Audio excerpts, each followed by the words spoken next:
Hey, hi, welcome to the Satellite Love. I'm Joel Robinson. These are my robots. I want you to consider the lowly waffle. Joel, it's lunchtime, buddy. You know, I'd rather have a manwich or a bologna sandwich. Oh, nonsense, Tom. Anytime's the right time for waffles. Joel, I think the butter slipped off your stack of waffles, buddy. Are you feeling okay? Sure. Commercial sign in 15 seconds. What are you making there, partner? I'm making waffles and save room magic voice. I made plenty. I'll say. Consider the waffle as a fine and suitable alternative to stuffing or potatoes. Because after all, what are waffles but batter? And what's batter but chopped up grain?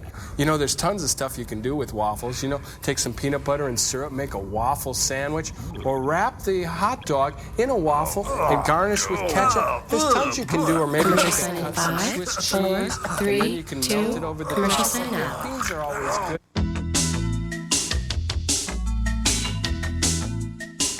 Well, I like to put chili on mine for a real south-of-the-border treat.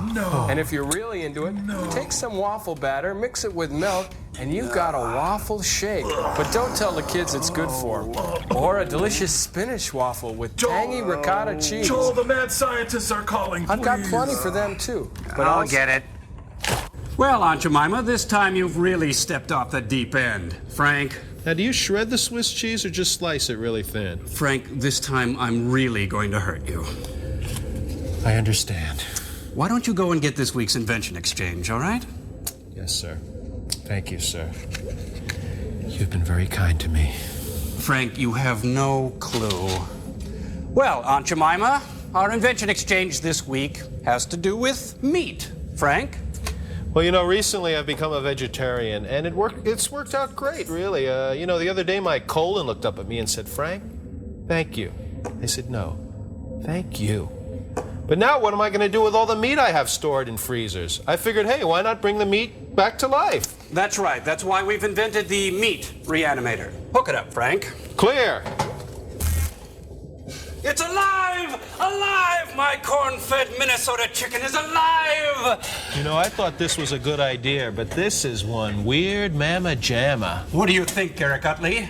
Chicken waffles? Oh, you're weird. Which results in creativity. Which results in my latest invention exchange. It's a very literal interpretation of the old waffle iron. Let's say you love traditional waffles, but you like the classic simplistic styling of the old pancake. No problem. Just douse it with a little Mrs. Butterworth spray starch, like that. Okay, cover it with a cloth to avoid burns, and iron. Hey. And? Gee, it turns an ordinary waffle into a flat waffle. And cleanup's a breeze. What do you think, sirs? Ancient Chinese secret, huh? Dear God, what have I done? What the heck is going on up there? Hey, Frank, will these work on waffles? Yeah, I think so. Well, Joel, today's experiment is a little piece of slime from Roger Corman called Viking Women and the Sea Serpent. But first, a little lesson in home economics. Here's a waffle for you, Scarecrow. Oh my God!